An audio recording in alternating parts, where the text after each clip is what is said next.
Olá, turma, tudo bem? Pessoal, a gente já terminou nosso livro, né? Nós já fizemos a correção das páginas do livro, né? Do questionário que a gente teve na nossa última aula. E hoje a gente vai começar o volume 3 do nosso livro de arte, tá bom? Então, peguem aí o volume 3 de vocês, para a gente dar início às nossas atividades de arte no livro novo, ok? Hoje a gente vai falar das tendências, né, e influências modernas na arte. Tá bom? A gente já vinha aí começando a falar de um tempo de arte moderna, né? E aí agora a gente vai entrar especificamente em um estilo artístico, tá certo? Bora lá. Página 2 do livro 3, certo? Tendências e influências modernas na arte. Então vamos lá. Esse tipo de arte que a gente vai falar hoje, a gente vai falar sobre a pop art, tá? Então ela foi uma arte que ela nasceu ali entre os anos de 1950 a 1960. A gente vai falar sobre arte, sobre música, sobre hip hop, sobre MPB, a gente vai falar de bastante coisa interessante aí nesse bimestre, tá bom? Nós vamos iniciar pelas artes visuais e falando da pop art. Então, vamos lá.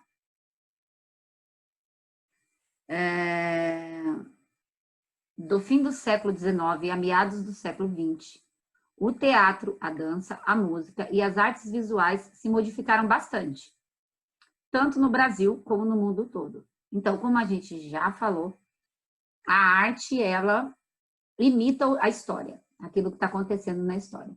E de acordo com cada época e com cada período, né, histórico, a gente vai ter uma arte diferenciada, certo?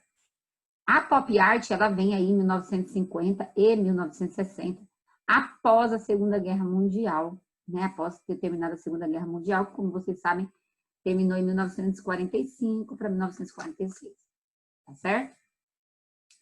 Neste capítulo, conheceremos os movimentos da arte moderna, passando por diversas linguagens. Nas artes visuais, daremos especial atenção à pop art. Na música, o enfoque será dado à música popular brasileira, mostrando a sua formação até o surgimento da bossa nova e da tropicália. Além disso, veremos os conceitos de teatro de revista e a cultura hip hop, que engloba artes visuais, dança, música com grafite, o break e o rap. Então, a gente vai falar de bastante coisa, e bastante coisa que a gente já conhece, né, pessoal? A gente vai falar sobre grafite, a gente vai falar sobre hip hop, a gente vai falar sobre o break, sobre o rap. São coisas que não são tão distantes da gente mais, tá? A gente não tá falando de uma coisa que é muito distante, que ficou lá atrás e quase não tem vínculo com a nossa geração, tá? Já são coisas que são mais próximas da gente, tá? A arte, como a gente sabe, ela tem diversas linguagens. Ela pode ter a linguagem das artes visuais, né? Que são os quadros, as coisas que a gente consegue ver através da visão. A gente tem a linguagem musical, a gente tem a linguagem teatral e a gente tem a linguagem por meio de danças, tá? A gente vai falar hoje em específico da linguagem visual. E mais especificamente sobre a pop art, ok? Vamos lá. Tendências e influências modernas na arte. Pop art surgiu na década de 1950 e ganhou projeção na de 1960, dando sequência aos movimentos artísticos da primeira metade do século XX, com o dadaísmo, o surrealismo e o expressionismo abstrato. Essas três vertentes aí de arte, elas acabaram e deram surgimento, então, à pop art, ok?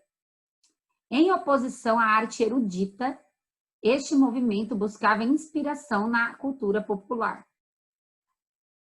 Então, a arte erudita era uma arte mais clássica, né? Já ele abandona, então, essa arte clássica e ela passa a procurar uma cultura popular. Coisas que são populares, que são do povo mesmo, certo? Mais próximas ao povo.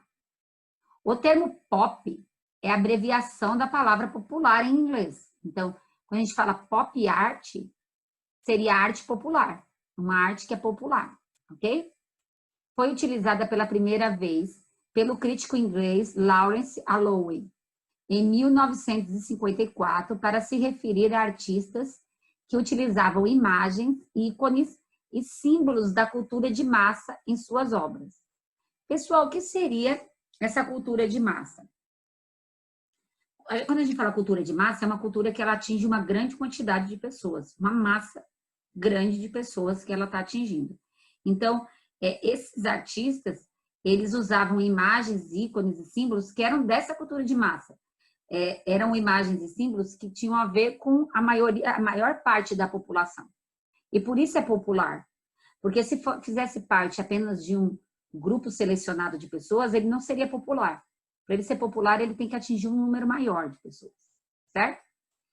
No repertório expressivo dos artistas da pop art, havia uma variedade de técnicas e materiais, por exemplo, como colagem, serigrafia. Gente, serigrafia é uma coisa que antigamente a gente chamava de silk, que a gente tinha tipo um molde, e a gente colocava esse molde em cima daquilo que a gente queria e passava a tinta por cima. E aí, quando a gente tirava esse molde, ficava o desenho grafado ali, tá? Isso é a serigrafia. Tinta acrílica em cores intensas e vibrantes, eles gostavam de usar cores bem vibrantes, tá? Era comum a reprodução de imagens de produtos da indústria, como garrafas de Coca-Cola, hambúrgueres e latas de sopa, como forma de chamar a atenção da cultura para o consumo e a produção em massa. Gente, a gente vinha aí de uma revolução industrial. A revolução industrial, ela é excelente, sim, excelente, porque ela trouxe uma série de maquinários que permitiram a produção em massa, né? A gente parou as coisas ficaram até mais baratas, porque a partir do momento que eu consigo produzir um número maior de peças, eu consigo fazer com que baratear esse preço, né? Eu vou ter menos pessoas trabalhando na linha de produção, então eu tenho menos gasto, porque uma máquina faz o serviço de 10, por exemplo. Porém, isso vai ter toda uma propaganda para que as pessoas comecem a consumir mais. Mesmo que não tenham necessidade de ter esse consumo, mas as pessoas começam a consumir muito. E essas propagandas utilizam meios de comunicação e meios de veiculação em massa e fazem com que as pessoas vão atrás de querer sempre consumir, estar consumindo mais, tá? E a pop art, ela vem como uma forma de criticar isso. Ela quer criticar esse consumismo exacerbado, essa coisa de consumir sem necessidade, tá certo? Um exemplo, essa daí, ó.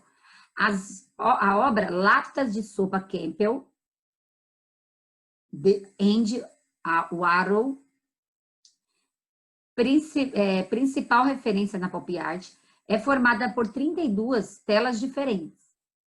Cada uma representa um sabor diferente de sopa. Leia o texto a seguir sobre esse trabalho. Então, gente, aqui, ó, o que acontece? Não são todas latas iguais, né? Então, aqui são várias telas, é composta por 32 telas, e cada uma dessa tela, ela traz um sabor de sopa. Então, se vocês olharem aí na de vocês vão ver aí que cada uma tem um sabor. Tem sabor de tomate, né? Tem sabor de pimenta, tem sabor de frango, tem sabor de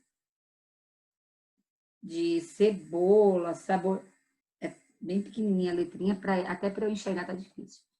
Então, tem vários sabores. Então, o artista, na realidade, qual é a participação dele, né? Até um questionamento que se faz. Ah, mas isso é arte, né? O artista colocou a mão aonde que ele fez, ele pegou uma imagem de um produto e tudo. Mas o artista aqui, os artistas, a partir da época moderna até a nossa época de hoje, contemporânea, eles passam a fazer críticas, né? Então, a maior parte das obras de arte que vocês vão ver agora, elas são críticas a um sistema posto, ou ao sistema político, ou ao sistema social, tá? Ele vai estar sempre criticando alguma coisa que a gente tem aí na nossa sociedade. No caso, a intenção da Andy Warhol era o quê? Criticar esse consumo exacerbado de sopa que as pessoas estavam tendo, né? Então, quando começa essa revolução industrial, muitos alimentos passam a ser industrializados. E ela está questionando e criticando isso por meio dessa obra de arte. Então, vamos lá. Com o objetivo da crítica tônica ao bombardeamento da sociedade capitalista, objetos de consumo da época, ela operava como signos estéticos de cores inusitadas, massificados pela publicidade e pelo consumo, usando como materiais principais gesso, tinta acrílica, poliéster, látex, produtos com cores intensas, fluorescentes, brilhantes e vibrantes, reproduzindo objetos do cotidiano em tamanho consideravelmente grande, como de uma escala de 50:1. Objeto pequeno e depois ao normal. Então, eles costumavam fazer até uma coisa que era pequena, desenhar bem grande, ou uma coisa que era bem grande, desenhar menor, tudo na intenção de chamar atenção, e sempre com essas cores muito vibrantes. Vamos dizer que se a gente fosse fazer uma crítica hoje, a sociedade consumista que nós temos hoje, nós utilizaríamos o quê? Né? O que hoje seria para a nossa sociedade brasileira? Essa lata de sopa seria uma coisa que as pessoas têm esse consumismo? Acho que não, né? Provavelmente poderia ser Coca-Cola, né? O alto consumo de refrigerantes. Provavelmente poderia ser as mulheres que são muito consumistas, o consumo exacerbado de roupas, né? Para se manter numa moda, para se manter de acordo com o que a mídia estabelece, tá? Então, existe crítica também nos nossos tempos atuais. Vamos lá. O poder da obra estava na sua frieza desapaixonada, comunicada pela aparente ausência da mão do artista. Por quê? Parece que não tem a mão do artista naquela obra, né? Porque só tem as latas de sopa. O que seria isso, né? O artista parece que não trabalhou, ele só colocou as latas de sopa. Sua natureza repetitiva paródia os métodos da publicidade moderna, que pretende se infiltrar na consciência do público para doutrinar e persuadir, bombardeando-os com múltiplas exposições da mesma imagem. O que quer dizer isso? Olha só. A televisão, a mídia, quando ela quer que você consuma algo ou que você faça algo, ela começa a tratar aquilo ali insistentemente. Então, você vai ver vários comerciais sobre aquilo, você vai ver, em todo lugar que você for assistir, vai chegar no seu WhatsApp, vai chegar no seu Instagram, vai chegar no seu Facebook, vai chegar na televisão. A mídia, ela vai te bombardear de um jeito, né? O setor publicitário, quem trabalha com o setor publicitário, ele vai te bombardear de um jeito que você vai acabar olhando aqui. De uma forma que você não tenha como não olhar. Então, vamos dizer que eu sou proprietária de uma loja de roupas diferenciadas aí, que eu quero colocar no comércio, e essas roupas não fazem parte ainda do comércio. Então, eu coloco no comercial na TV. Ah, mas pode ter gente que não assista. Vamos colocar no rádio falando sobre elas? Vamos colocar nas revistas? Vamos colocar nos jornais? Vamos colocar alguns links que chegam no Instagram, no Facebook, no WhatsApp. Então, eu tô te cercando de uma maneira que você vai ver. Uma hora você vai ver a publicidade que eu tô te fazendo. E uma hora você vai acabar se apaixonando por aquilo e acabando comprando aquilo sem você ter necessidade. Vou dar um exemplo real agora, que está agora na moda. Está agora na moda entre as mulheres o uso de coturnos, né? Que são aquelas botas que parecem botas do exército, mas femininas. Esses usos de coturnos estão altamente na moda. E hoje, o que a gente vê? Em vários sites, essa publicação e essa veiculação dessas botas em forma de coturno. Eu nunca tive intenção de comprar, mas de tanto eu ver, eu tô achando até bonito e tô querendo comprar uma para mim. Então, você vê como a insistência, ela causa com que a gente acabe comprando aquilo que às vezes não precisa, que é supérfluo pra gente, né? É isso que ele tá dizendo. O artista, ele coloca insistentemente várias imagens iguais para te mostrar a mesma coisa que a mídia faz com você, tá? Como é estudada a uniformidade de suas latas de sopa Campbell, Warhol está também contestando a convenção de que a arte deve ser original. Sua similaridade vai contra as convenções do mercado da arte, que atribui valor financeiro e artístico à raridade e unicidade percebidas. Então, ele modifica esse setor da arte, trazendo uma arte totalmente diferenciada daquilo que todos os críticos acreditavam ser arte. Certo? Warhol e outros artistas relacionados à pop art incorporaram recursos e símbolos da publicidade, das histórias em quadrinhos, da fotografia, do cinema e da televisão. Também se apropriaram de produtos de mercado e outros objetos de consumo banais, como cédulas de dinheiro. Com isso, fizeram com que os elementos da indústria cultural se elevassem à condição de arte. Então, ele pegou os elementos que são da indústria normal da nossa vida, cotidiana da nossa vida, e levaram à condição de arte, ao ele retratar esses produtos. Fizeram o mesmo com personalidades do meio artístico, cultural, político e social. Entre essas celebridades estavam Elvis Presley, Marilyn Monroe, Mick Jagger, além dos personagens como Pato Donald, Super-Homem e... ok? Então, ele vai trazer aí, ó, não só produtos, mas também elementos da nossa vida cotidiana, como, por exemplo, trazer os artistas, né? Os artistas da época, os artistas de época. Aqui tem algumas fotos de imagens da época da pop art que eles faziam, tá bom? Aqui tem outras obras, então vamos lá. Com senso de humor, a obra dá o junk food, que pode ser traduzida como comida sem qualidade. Junk food quer dizer comida gordurosa. Junk food lá nos Estados Unidos é considerado uma comida que ela não é saudável, não faz bem para a saúde, certo? Condição de arte elevada. O espectador tem vontade de comer a escultura. Isso aqui é uma escultura. Sem que isso seja possível. O que nos leva a refletir sobre o modo de vida dos consumistas, né? A gente está sempre querendo consumir mais. Ainda que sem fome, mas só de olhar dá vontade de querer comer. Certo? Por ser muito atraente, né? Nessa outra obra aqui da bandeira dos Estados Unidos, reproduz a bandeira dos Estados Unidos, objeto corriqueiro e onipresente do cotidiano estadunidense. Lá nos Estados Unidos, todo mundo tem a bandeira dos Estados Unidos na porta da sua casa. Para nos fazer pensar sobre a obra de arte. Trata-se mesmo de uma bandeira ou é somente uma pintura de uma bandeira? A obra foi feita com pedaços de jornal e tela, pintados com a técnica antiga chamada eucástica, uma mistura de cera derretida com pigmento puro. Então, ele estava aqui trazendo também esse amor que as pessoas têm pelo nacionalismo, tá? Outra obra de arte seria essa aqui, tá? Que é uma das mais famosas peças da pop art, não é uma pintura nem é uma escultura, mas sim a capa de um disco, encomendada pelo mais famoso grupo de pop rock do planeta, os Beatles. O artista inglês Peter Blake e sua esposa Jan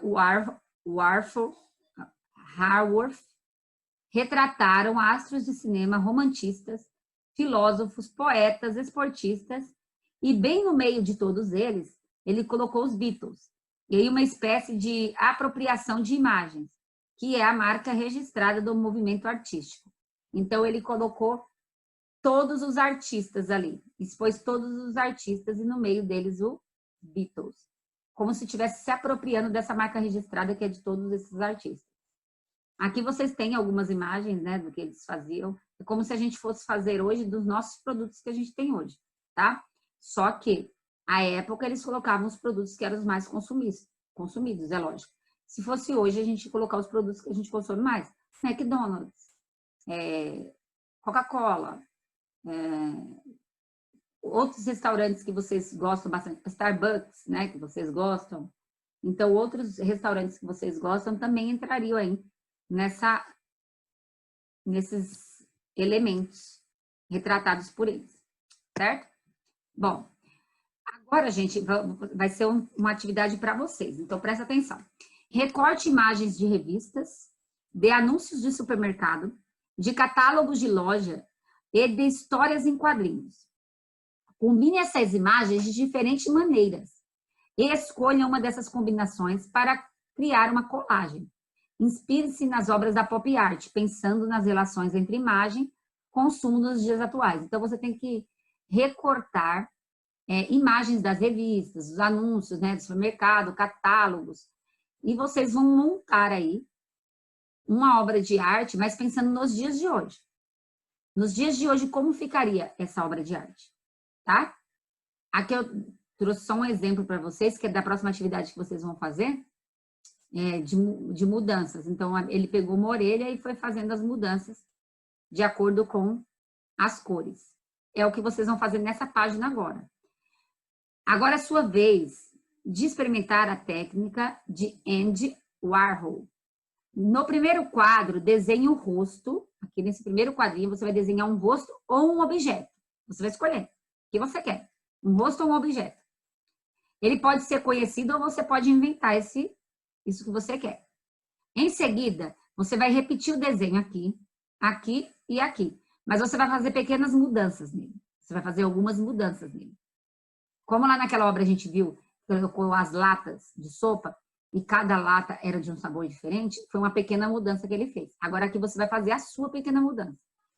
Vamos dizer que você vai colocar um rosto, então o próximo rosto vai parecer com esse primeiro, só que ele vai ter algumas características diferentes. Você não pode mudar totalmente. Então o que você vai fazer? O primeiro vai ser o seu norte, de onde você vai sair. E os demais você vai fazendo pequenas mudanças, mas mantendo relação com a primeira, certo? Então vai fazer o primeiro rosto, os demais com mudanças, mantendo a relação com a primeira. Combinado, pessoal? Beijos. Tchau, tchau. Qualquer dúvida, me procurem, tá bom?